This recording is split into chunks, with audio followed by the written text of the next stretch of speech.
आइए बच्चों, अब हम अगला चैप्टर पढ़ते हैं। चैप्टर का नाम नहीं लिखा गया है क्या? चैप्टर का नाम है क्वाड्रिलेटरल, मतलब 15 चैप्टर है। 15 चैप्टर है, 15 चैप्टर है, ठीक है।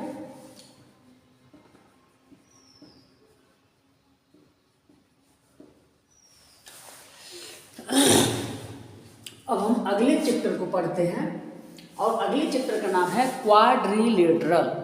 क्वाड्रिलेटरल का मतलब होता है, हिंदी में इसको कहते हैं चतुर्भुज, ठीक है। चतुर्भुज किसे कहते हैं? चतुर्भुज का मतलब होता है ऐसी आकृति जो 4 भुजाओं से बनी हो, और 4 भुजाओं से बनी हो लेकिन वो घिरी हुई हो। घिरी हुई मतलब इसको ऐसे कहें कि 4 भुजाओं से घिरी हुई जो आकृति होती है उसी को हम क्वाड्रिलेटरल कहते हैं। अब क्वाड्रिलेटरल कई प्रकार का होता है। इसके पहले की क्लास में आप लोग पढ़ चुके हैं, जैसे क्वाड्रिलेटरल, रेक्टेंगल, स्क्वायर, रोम्बस, ये जो सारी चीज़ें हैं इसके पहले की क्लासेस में आप लोग थोड़ा थोड़ा इसकी जानकारी दे दी जाती है। लेकिन अब इस क्वाड्रिलेटरल के बारे में इस क्लास में हम थोड़ा कुछ ज़्यादा ही डिटेल्स में पढ़ेंगे। तो जो कुछ भी इसमें बताए जा रहे हैं उसको ध्यान से सुनें, और इसके पहले भी इसके बारे में बहुत कुछ बताया जा चुका है, बेसिक चीज़ें। फिर से आज उसको दोहराया जा रहा है, बेसिक चीज़ें ही बताई जाएगी, तो ध्यान से सुन करके उसको दिमाग में बैठाना है आप लोगों को। देखिए, क्वाड्रिलेटरल क्या होता है, मैंने पहले ही बताया था कि क्वाड्रिलेटरल 4 भुजाओं से घिरी हुई आकृति को हम क्या कहते हैं? क्वाड्रिलेटरल कहते हैं। यानी कि चाहे किसी भी तरीके से हो, जैसे मान लीजिए ऐसे है, ऐसे है, ऐसे है, ऐसे है, ये क्या है? इसमें 4 भुजाएं हैं, 4 भुजाएं, जिसको इंग्लिश में हम आर्म्स कहते हैं, साइड्स कहते हैं। यहाँ पर क्या कहेंगे? साइड्स कहते हैं। तो इसकी प्रॉपर्टी के बारे में जानते हैं कि प्रॉपर्टी इसकी क्या होती है। किसी क्वाड्रिलेटरल की प्रॉपर्टी क्या होती है? प्रॉपर्टी मतलब गुण, इसमें क्या क्या खास बातें होती हैं, इसमें क्या ऐसी जो खास बातें होती हैं जो उसमें मतलब वो विद्यमान रहती है हमेशा के लिए, वो कभी बदली नहीं जा सकती हैं। तो उसी को हम प्रॉपर्टी कहते हैं, ठीक है ना। तो 4 भुजाएं इसमें दिख रही हैं, तो 4 भुजाओं से घिरी हुई आकृति को हम क्या कहते हैं? चतुर्भुज कहते हैं। इसमें अब चतुर्भुज तो हो गया, अब इसमें खास बातें क्या क्या है जिसको हम प्रॉपर्टी कहते हैं। तो खास बातें हैं कि सबसे पहला पॉइंट ये है कि वर्टिसाइजेस। वर्टिसाइजेस क्या होता है? जैसे ए हो गया और बी, सी, डी हो गया, ठीक। अब ये नाम हम ऐसे भी रख सकते हैं, कोई दिक्कत नहीं, कहीं से भी नाम रख सकते हैं।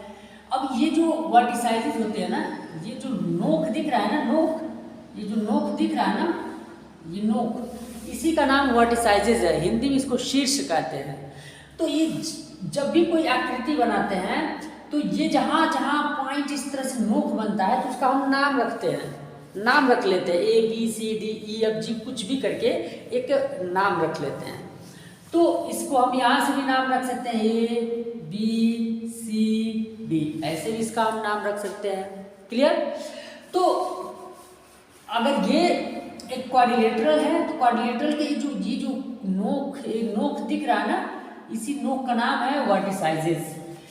वर्टिसाइजेस क्या चीज़ है? ये प्लूरल नंबर में है, ठीक है ना। इसका सिंगुलर होता है वर्टेक्स। वर्टेक्स मतलब एक शीर्ष। अब वर्टिसाइजेस बोल दिया जाए तो समझो कि वो बहुत सारा शीर्ष, यानी कि प्लूरल नंबर में हो गया। तो ये कोई क्वाड्रिलेटरल है तो इसका ये जो पॉइंट दिख रहा है ना, कोना, इस पॉइंट का नाम, इस नोक का नाम ही है वर्टिसाइजेस। ये क्लियर हो गया? तो अब आते हैं साइड्स। साइड्स क्या होता है? साइड्स का मतलब क्या होता है? साइड माने ये जो लाइन सेगमेंट है ना, इसको लाइन सेगमेंट कहेंगे। ये जो लाइन सेगमेंट है, इसी लाइन सेगमेंट को हम साइड्स कहते हैं। क्या बोलते हैं? साइड्स बोलते हैं। तो ये साइड हो गया, ये एक साइड हो गया, ये एक साइड हो गया, ये एक साइड हो गया। मतलब कि किसी भी क्वाड्रिलेटरल में 4 साइड्स होते हैं, तो ये एक साइड हो गया।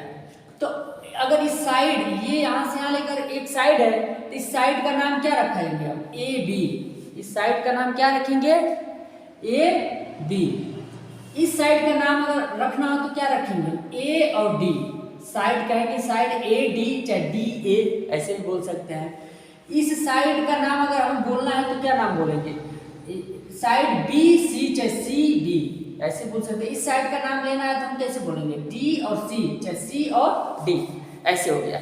तो मतलब ये है, यहाँ क्या हमें समझ में आया कि कोई भी क्वाड्रिलेटरल हो उसमें ये फिक्स है कि 4 वर्टिसाइजेस होते हैं और 4 साइड्स होते हैं। कितने साइड्स हैं? 4 साइड्स हो गए।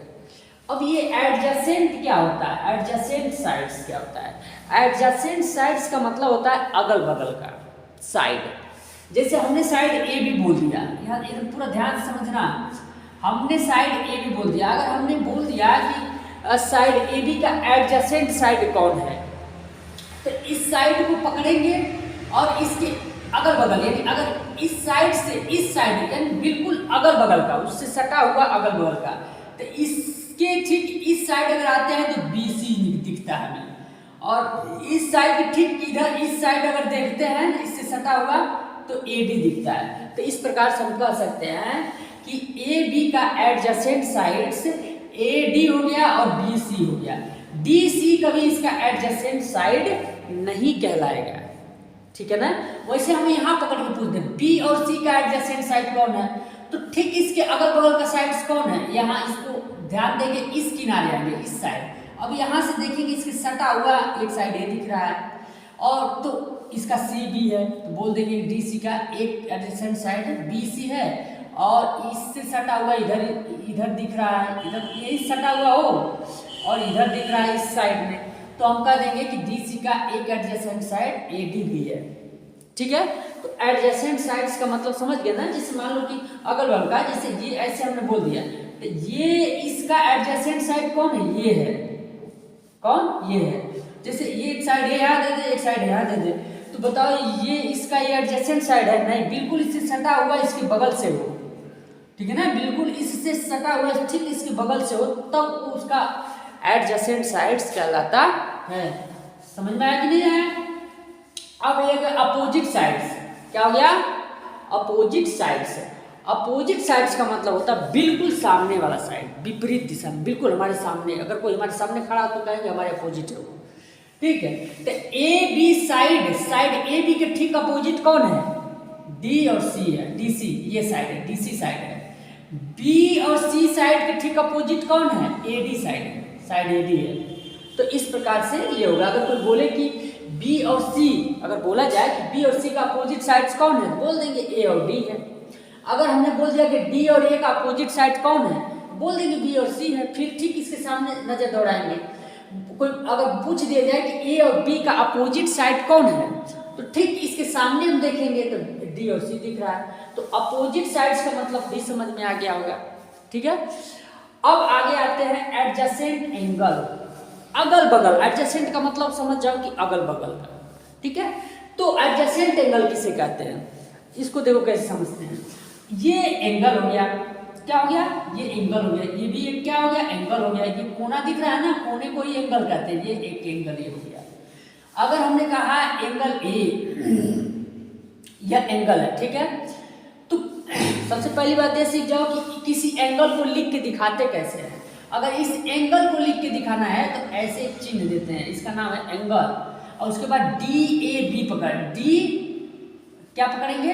ये डी, और जिस एंगल को दर्शाना होता है उसको यहाँ, उसके बाद दूसरे नंबर पर लिखते हैं, उसके बाद इसको लिखते हैं बी, ठीक। इसको इस तरह से इस एंगल को लिख करके दर्शाना हो गया। या इसको हम ऐसे भी लिख सकते हैं, एंगल ए, डायरेक्ट ऐसे भी लिख सकते हैं, या इसको इस तरीके से भी लिख सकते हैं, एंगल ए, जिस एंगल को हमें लिखना है वो बीच में रहेगा, उसके बाद इसके अगल बगल के, और यहाँ से ठीक इसके बगल वाला इधर जाओ, इसके ठीक बगल वाला इधर आओ। तो ये जो होते हैं इनको अगल बगल लिख देंगे, चाहे बी को आगे लिखें और डी को यहाँ लिख दें, या डी को यहाँ लिखें बी को यहाँ लिख दें, लेकिन जिस एंगल को असली दर्शाना वो बीच में होना चाहिए। तो इस एंगल को दर्शाने, लिख करके दिखाने के लिए हम 3 तरीके से लिख सकते हैं। एंगल डी ए बी, या एंगल ए डायरेक्ट लिख सकते हैं, या एंगल बी ए डी ऐसे लिख सकते हैं। अब किसी भी एंगल को इसी तरीके से हम लिख सकते हैं। ये लिख करके दिखाने का एक तरीका हो गया। बात समझ में आई कि नहीं आई? अब आगे बढ़ते हैं। तो हाँ, अभी बात पूरी नहीं हुई। तो एडजेसेंट एंगल क्या होता है? एडजेसेंट एंगल ये होता है कि ठीक इसके अगल, अगर इसके इस साइड दौड़ के आते हैं तो ये एंगल दिख रहा है हमको, तो बोलेंगे कि एंगल ए का एडजेसेंट एंगल है। अगर इस यहाँ से इस साइड सटे हुए इसके एडजेसेंट साइड पर ही दौड़ते हुए जाएंगे तो देख रहे हैं यहाँ एक एंगल मिल जा रहा है, तो कहेंगे कि एंगल ए का ये एडजेसेंट एंगल है। बात समझ में आया ना? तो वैसे बी का एडजेसेंट एंगल क्या होगा? अब यहाँ से इसके सटे हुए जो भी लाइन होगा साइड उस पर दौड़ते हुए इधर जाएंगे तो देख रहे हैं एंगल सी दिख रहा है। अब यहाँ से इसी वर्टेक्स से दौड़ते हुए इसके इस साइड दौड़ते हुए जाएंगे तो पता चला एंगल ये है, तो इसलिए हम कहेंगे एंगल बी का एडजेसेंट एंगल कौन कौन है? सी भी है और ए भी है। तो ये होता है एडजेसेंट एंगल्स। समझ में आया ना? अब अपोजिट एंगल्स क्या होते हैं? अब एडजेसेंट एंगल समझ में आ गया। अपोजिट एंगल्स क्या होते हैं? अपोजिट का मतलब बिल्कुल ठीक सामने वाला एंगल, यानी एंगल ए के ठीक सामने कौन है? एंगल ए के ठीक सामने ये है, एंगल सी है। तब कहेंगे कि एंगल सी ए का अपोजिट एंगल सी है, चाहे ऐसे बोल सकते हैं एंगल सी का अपोजिट एंगल ये है। ठीक है, वैसे इस एंगल का अपोजिट कौन है? एंगल डी है। एंगल डी का अपोजिट कौन है? एंगल बी है, ऐसे बोल देंगे। तो ये हो गया अपोजिट एंगल्स। तो ये कुछ छोटी छोटी बातें थी लेकिन बहुत ज़रूरी बातें थी, क्योंकि जब भी क्वेश्चंस आएंगे ना तो ये सारे जो लैंग्वेजेस हैं, सारे जो वर्ड्स हैं उसमें लिखा जाता है, तो ये समझना पड़ता है कि अपोजिट एंगल्स क्या है, जैसे साइड्स क्या है, अपोजिट साइड्स क्या है, वर्टिसाइजेस क्या है, तो ये चीज़ें उसमें लिखी रहती हैं। तो पहले से हमें मालूम रहेगा तब ना उसको हम अपने हिसाब से सोच पाएंगे। हाँ, तो कुल मिलाकर क्वाड्रिलेटरल में कुछ खास बातें क्या होती है? 4 वर्टिसाइजेस होते हैं, 4 इसमें साइड्स होते हैं, ठीक है ना, और 4 एंगल्स होते हैं। क्या होते हैं? 4 एंगल्स होते हैं।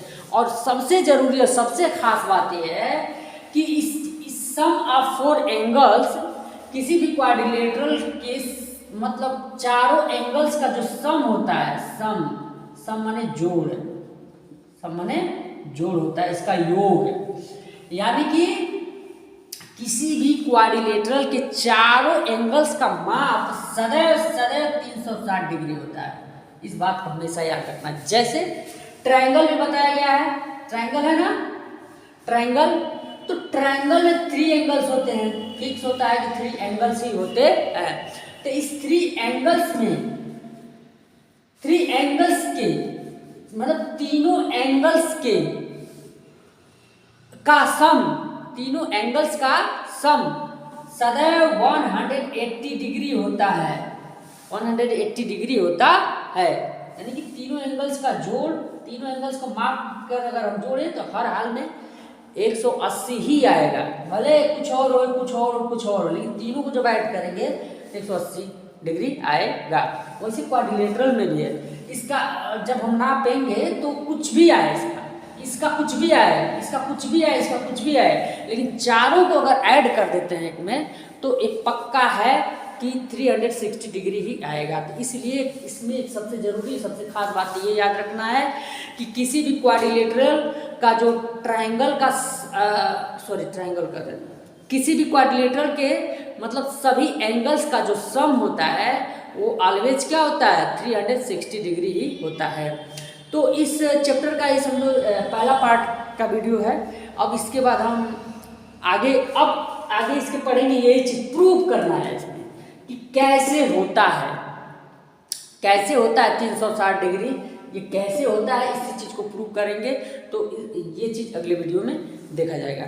ठीक, तो ये सारी चीज़ें याद कर लेना, सुन लेना, उसके बाद अब आगे देखते हैं।